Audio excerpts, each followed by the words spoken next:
उत्तर प्रदेश के एक छोटे से गांव नवाबपुर में रामेश्वर नाम का एक सम्मानित किसान अपने परिवार के साथ रहता था। वह अपने पत्नी सीमा और 2 बच्चों के साथ एक सामान्य जीवन जी रहा था। गांव में उसकी अच्छी प्रतिष्ठा थी और लोग उसे इज्जत की नजर से देखते थे। सीमा एक आदर्श गृहिणी थी जो अपने परिवार और पति की देखभाल में व्यस्त रहती थी। लेकिन इसी गांव में एक और व्यक्ति था, मोहित। मोहित रामेश्वर का करीबी दोस्त था जो अक्सर उसके घर आता जाता था। मोहित और रामेश्वर की दोस्ती गहरी थी और दोनों एक दूसरे पर भरोसा करते थे। मोहित का रामेश्वर के घर आना जाना बहुत स्वाभाविक था, लेकिन धीरे धीरे उसके मन में सीमा के प्रति एक आकर्षण पैदा हो गया। सीमा भी मोहित की बातों में कभी कभी फंसने लगी। शुरू में ये एक सामान्य आकर्षण था, लेकिन धीरे धीरे दोनों के बीच अनजानी भावनाएं उभरने लगी। समय बीतने के साथ मोहित और सीमा के बीच बातचीत बढ़ती गई। दोनों एक दूसरे के प्रति आकर्षित होने लगे और उनकी मुलाकातें गुप्त होने लगी। उन्हें अपने इस रिश्ते का परिणाम पता था, लेकिन वे अपनी भावनाओं को काबू नहीं कर पा रहे थे। मोहित और सीमा ने एक दूसरे से गुप्त रूप से मिलना शुरू किया। रामेश्वर को इन मुलाकातों के बारे में कोई जानकारी नहीं थी, क्योंकि वह अपने कामों में व्यस्त रहता था। मोहित और सीमा का रिश्ता अब केवल शारीरिक आकर्षण तक सीमित नहीं रहा, बल्कि दोनों के बीच गहरा भावनात्मक संबंध भी बनने लगा। गांव में कुछ लोग इस गुप्त संबंध को भांपने लगे थे। मोहित और सीमा की मुलाकातों की खबर धीरे धीरे गांव में फैलने लगी। लोग चुपचाप बातें करने लगे, लेकिन किसी ने रामेश्वर को सीधे तौर पर कुछ नहीं बताया। लोग इस बात से डरे हुए थे कि अगर रामेश्वर को यह सब पता चला तो गांव में बड़ी समस्या खड़ी हो सकती है। समय के साथ रामेश्वर को भी कुछ अजीब लगने लगा। उसे सीमा और मोहित के बीच के रिश्ते को लेकर शक होने लगा। मोहित का बार बार आना और सीमा का व्यवहार उसे संदिग्ध लगने लगा। हालांकि उसने अपने शक को कभी खुलकर व्यक्त नहीं किया, लेकिन उसके मन में अस्थिरता बढ़ने लगी। मोहित और सीमा भी इस बात को समझ रहे थे कि उनका संबंध अब ज्यादा दिन तक छिपा नहीं रह सकता। दोनों के बीच असुरक्षा की भावना बढ़ने लगी। सीमा को यह डर सताने लगा कि अगर रामेश्वर को यह सब पता चला तो उसका परिवार टूट जाएगा। वहीं मोहित भी इस संबंध को लेकर दुविधा में था, लेकिन वह सीमा से दूर भी नहीं रह पा रहा था। मोहित और सीमा ने एक दिन यह फैसला किया कि वे इस रिश्ते को खत्म करेंगे, लेकिन यह इतना आसान नहीं था। दोनों भावनात्मक रूप से एक दूसरे से जुड़ चुके थे। एक दिन जब रामेश्वर किसी काम से बाहर गया हुआ था, मोहित और सीमा की एक गुप्त मुलाकात हो गई। इसी बीच गांव के एक व्यक्ति ने उन्हें देख लिया और पूरे गांव में हंगामा मच गया। गांव के लोग अब सीधे तौर पर इस अवैध संबंध के बारे में चर्चा करने लगे। यह बात रामेश्वर तक पहुंची और उसे गहरा धक्का लगा। वह अपनी पत्नी और दोस्त के विश्वासघात से टूट गया। रामेश्वर ने सीमा और मोहित से इस बारे में खुलकर बात की और उसकी भावनाएं आक्रोश में बदल गईं। रामेश्वर ने सीमा को अपने घर से निकाल दिया और मोहित से संबंध तोड़ दिए। दोनों का जीवन अब पूरी तरह से बिखर चुका था। सीमा ने कई बार माफी मांगने की कोशिश की, लेकिन रामेश्वर के दिल में अब उसके लिए कोई जगह नहीं बची थी। मोहित भी गांव छोड़कर चला गया, क्योंकि वह अब गांव वालों के सामने अपनी इज्जत खो चुका था। सीमा अब अकेली रह गई थी। उसका परिवार टूट चुका था और वह खुद को इस हालत के लिए जिम्मेदार मानने लगी। मोहित भी अपने किए पर पछताने लगा, लेकिन अब कुछ भी ठीक नहीं किया जा सकता था। दोनों के जीवन में पछतावे और गहरे दुख ने जगह ले ली थी। गांव के लोग अब भी इस घटना के बारे में बातें कर रहे थे। सीमा और मोहित की कहानी गांव के हर घर में चर्चा का विषय बन गई थी। यह घटना समाज के लिए एक बड़ी सीख बन गई थी और लोग इसे एक उदाहरण के रूप में देखने लगे कि कैसे अवैध संबंधों ने एक परिवार और एक दोस्ती को बर्बाद कर दिया। समय बीतने के साथ गांव में यह घटना धीरे धीरे धुंधली होने लगी, लेकिन रामेश्वर, सीमा और मोहित के जीवन में इसकी गहरी छाप रह गई थी। रामेश्वर ने अपने बच्चों के साथ जिंदगी को फिर से पटरी पर लाने की कोशिश की। हालांकि वह कभी भी सीमा को माफ नहीं कर सका। रामेश्वर ने अपनी जिंदगी में एक नई शुरुआत की, लेकिन उसके दिल में अब भी सीमा और मोहित के विश्वासघात की गहरी चोट थी। उसने अपने बच्चों के भविष्य को संवारने पर ध्यान केंद्रित किया और गांव में अपनी खोई हुई प्रतिष्ठा को फिर से हासिल करने का प्रयास किया। यह कहानी हमें सिखाती है कि अवैध संबंध न केवल व्यक्तिगत जीवन को बर्बाद कर सकते हैं, बल्कि परिवार, रिश्तों और समाज को भी नुकसान पहुंचा सकते हैं। इस तरह के संबंध न केवल भावनात्मक और मानसिक पीड़ा का कारण बनते हैं, बल्कि सामाजिक प्रतिष्ठा को भी धूमिल कर देते हैं। अवैध संबंधों की वजह से जो नुकसान होता है, वह अक्सर अपरिवर्तनीय होता है। मिथ्या प्रेम और आकर्षण में फंसकर किसी के जीवन को बर्बाद करने से पहले यह सोचना जरूरी है कि इसके परिणाम कितने भयानक हो सकते। इस कहानी का उद्देश्य अवैध संबंधों के दुष्परिणामों को समझाना और एक नैतिक संदेश देना है कि किसी भी रिश्ते में विश्वास और ईमानदारी सबसे महत्वपूर्ण होती है। और अब हम चलते हैं कहानी की दूसरी और उत्तर प्रदेश के एक छोटे से गांव प्रतापपुर में रामेश्वर नाम का एक मेहनती किसान अपने परिवार के साथ सुख शांति से रहता था। उसकी पत्नी सुमन और बेटा राकेश उसके जीवन का आधार थे। रामेश्वर का गांव में सम्मान था और वह एक ईमानदार व्यक्ति के रूप में जाना जाता था। सुमन एक आदर्श गृहिणी थी और वह अपने पति और बेटे के लिए समर्पित थी। गांव के लोग इस परिवार को आदर्श मानते थे। गांव में एक दिन एक नया किराएदार आया, अरविंद। वह शहर से काम की तलाश में गांव में आया था। अरविंद गांव में थोड़े दिनों के लिए रुकने आया था, लेकिन वह धीरे धीरे वहां के माहौल में रम गया। अरविंद की उम्र लगभग 30 साल थी और वह दिखने में आकर्षक था। गांव के लोग उसे पसंद करने लगे थे और उसने जल्दी ही रामेश्वर के परिवार के साथ भी घुलना मिलना शुरू कर दिया। अरविंद का गांव में आना जाना बढ़ गया। वह रामेश्वर के घर अक्सर आता और उनके साथ बैठकर बातें करता। धीरे धीरे सुमन और अरविंद के बीच भी बातचीत बढ़ने लगी।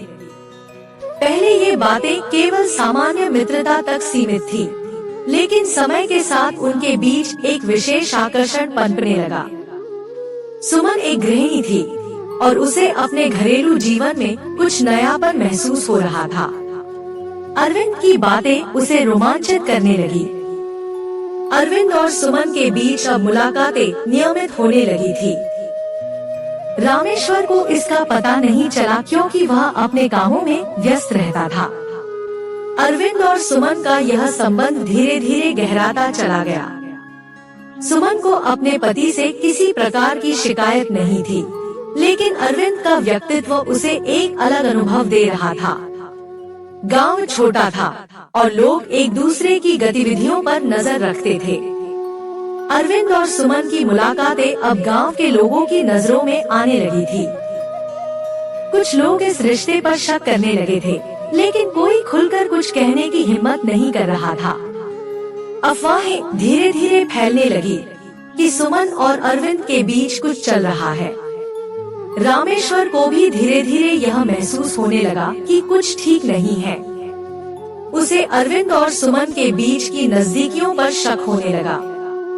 उसने अपने दोस्तों से भी इस बारे में बात की, लेकिन कोई भी उसे सीधे तौर पर कुछ बताने की हिम्मत नहीं कर रहा था। रामेश्वर के मन में एक बेचैनी सी घर कर गई थी, लेकिन वह इसे सुमन से साझा नहीं कर पा रहा था। उत्तर प्रदेश के लखनऊ जिला के एक छोटे से गांव राजपुर में रामनारायण नामक एक प्रतिष्ठित व्यक्ति अपने परिवार के साथ रहता था। रामनारायण एक मेहनती किसान था, जिसने अपनी मेहनत से अपने परिवार को एक सुखी जीवन दिया था। उसकी पत्नी सुनीता एक साधारण और सुलझी हुई महिला थी, जो अपने बच्चों के साथ घर की जिम्मेदारियां निभाती थी। रामनारायण और सुनीता का परिवार गांव में बहुत इज्जतदार माना जाता था।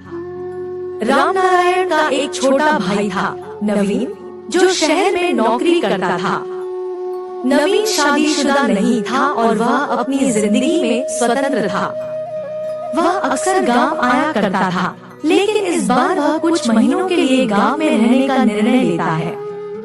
नवीन के शहर में रहने की वजह से उसकी सोच गांव वालों से अलग थी। उसकी जीवन शैली और बातचीत का तरीका गांव में चर्चा का विषय बन गया था। रामनारायण का अपने खेतों में काम करना और व्यस्त रहना आम बात थी, जिससे घर के भीतर नवीन और सुनीता के बीच बातचीत बढ़ने लगी। दोनों के बीच धीरे धीरे एक खास तरह की नजदीकी बनने लगी। सुनीता को नवीन की बातों में एक अलग आकर्षण महसूस होने लगा, जबकि नवीन उसकी खूबसूरती और घरेलू जीवन से प्रभावित था। समय के साथ सुनीता और नवीन के बीच के रिश्ते ने एक नया मोड़ लिया। दोनों ने एक दूसरे से गुप्त रूप से मिलना शुरू कर दिया। यह रिश्ता अब सिर्फ बातचीत तक सीमित नहीं रहा, बल्कि उन्होंने अपने रिश्ते को शारीरिक स्तर पर भी आगे बढ़ा दिया।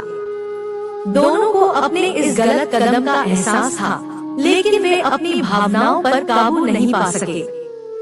गांव छोटा था और किसी भी गुप्त घटना की खबर फैलने में देर नहीं लगती थी। सुनीता और नवीन के बीच चल रहे अवैध संबंधों की खबर धीरे धीरे गांव में फैलने लगी। लोगों ने सुनीता और नवीन को कई बार अकेले देखा और उनकी बातें अब गांव के घर घर में होने लगी। रामनारायण इस सबसे अनजान था, क्योंकि वह अपने काम में व्यस्त था और उसे अपने भाई और पत्नी पर पूरा भरोसा था। कुछ समय बाद रामनारायण को भी कुछ अजीब लगने लगा। सुनीता का व्यवहार बदलने लगा था और नवीन का गांव में लगातार रुकना भी उसे शंका में डाल रहा था। लेकिन वह अपने भाई और पत्नी पर सीधा शक करने के बजाय यह सोचने लगा कि शायद वह कुछ ज्यादा सोच रहा है। इसके बावजूद उसके मन में एक बेचैनी बनी रहती थी। रामनारायण की शंका अब बढ़ने लगी थी। उसने एक दिन अचानक अपने घर में सुनीता और नवीन को एक संदिग्ध स्थिति में देखा, जिससे उसके मन में उठ रहे सवालों की पुष्टि हो गई। वह बहुत आहत हुआ, लेकिन उसने तुरंत कोई प्रतिक्रिया नहीं दी। वह अंदर ही अंदर टूटने लगा और अपने परिवार के प्रति उसके भावनात्मक जुड़ाव में दरार आने लगी। गांव में हो रही चर्चाओं और अपने शक के कारण रामनारायण ने इस बारे में और जानकारी जुटाने का फैसला किया। उसने अपने कुछ करीबी दोस्तों से सलाह ली और जल्द ही उसे नवीन और सुनीता के संबंधों के बारे में पक्की जानकारी मिल गई। यह उसके लिए एक बड़ा झटका था। उसकी दुनिया पूरी तरह से बिखर गई थी, क्योंकि उसने अपने भाई और पत्नी दोनों पर विश्वास किया था। रामनारायण ने इस मामले को अपने तक सीमित नहीं रखा, बल्कि उसने गांव के बुजुर्गों और पंचायत के सामने यह मुद्दा उठाया। गांव में यह खबर आग की तरह फैल गई और लोग सुनीता और नवीन के बारे में बातें करने लगे। पंचायत ने इस मामले को गंभीरता से लिया और दोनों को बुलाकर सच्चाई जानने की कोशिश की। नवीन और सुनीता ने पहले तो अपने संबंधों को छिपाने की कोशिश की, लेकिन जल्द ही सच सामने आ गया। पंचायत के सामने दोनों ने अपनी गलती मान ली और यह बात रामनारायण के दिल को और ज्यादा तोड़ गई। उसने तुरंत सुनीता को तलाक देने का फैसला किया और नवीन से अपने सारे रिश्ते खत्म कर दिए। रामनारायण ने सुनीता को अपने घर से निकाल दिया और गांव में उसका सामाजिक बहिष्कार हो गया। नवीन भी गांव से भागकर शहर लौट गया, क्योंकि वह अब गांव में अपनी इज्जत खो चुका था। दोनों के लिए यह जीवन का सबसे कठिन दौर था। सुनीता को अपने किए पर पछतावा होने लगा, लेकिन अब बहुत देर हो चुकी थी। सुनीता अब अकेली रह गई थी। उसका परिवार टूट चुका था और वह सामाजिक बहिष्कार का सामना कर रही थी। नवीन भी शहर में अकेला और परेशान था, क्योंकि वह अपने किए पर गहरा पछतावा महसूस कर रहा था। दोनों के जीवन में पछतावे और अकेलेपन ने घर कर लिया था और वे अब अपनी गलतियों की सजा भुगत रहे थे। रामनारायण ने अपने टूटे हुए दिल को संभालने की कोशिश की और अपने बच्चों के साथ एक नई शुरुआत करने का फैसला किया। उसने अपनी पूरी जिंदगी को फिर से खड़ा करने के लिए कड़ी मेहनत की। हालांकि उसकी भावनाओं में अब एक गहरा घाव था जो कभी भर नहीं सकता था। इस घटना ने पूरे गांव में एक बड़ा सबक सिखाया। लोग अब अवैध संबंधों के खतरों और उनके परिणामों के बारे में खुलकर बात करने लगे। इस घटना ने गांव के लोगों को रिश्तों की सच्चाई और ईमानदारी के महत्व को समझने का मौका दिया। यह कहानी हमें सिखाती है कि अवैध संबंध न केवल व्यक्तिगत जीवन को बर्बाद करते हैं, बल्कि पूरे परिवार और समाज पर भी इसका गहरा असर पड़ता है। रिश्तों में विश्वास और ईमानदारी सबसे महत्वपूर्ण होते हैं, और अगर इन्हें तोड़ा जाए तो परिणाम हमेशा विनाशकारी होते हैं। अवैध संबंधों के कारण सिर्फ रिश्ते नहीं टूटते, बल्कि सामाजिक सम्मान और व्यक्तिगत जीवन भी धूमिल हो जाता है। इस कहानी का उद्देश्य यह दिखाना है कि अवैध संबंधों के परिणाम कितने खतरनाक हो सकते हैं। यह एक नैतिक कहानी है जो रिश्तों में ईमानदारी और विश्वास के महत्व को उजागर करती है।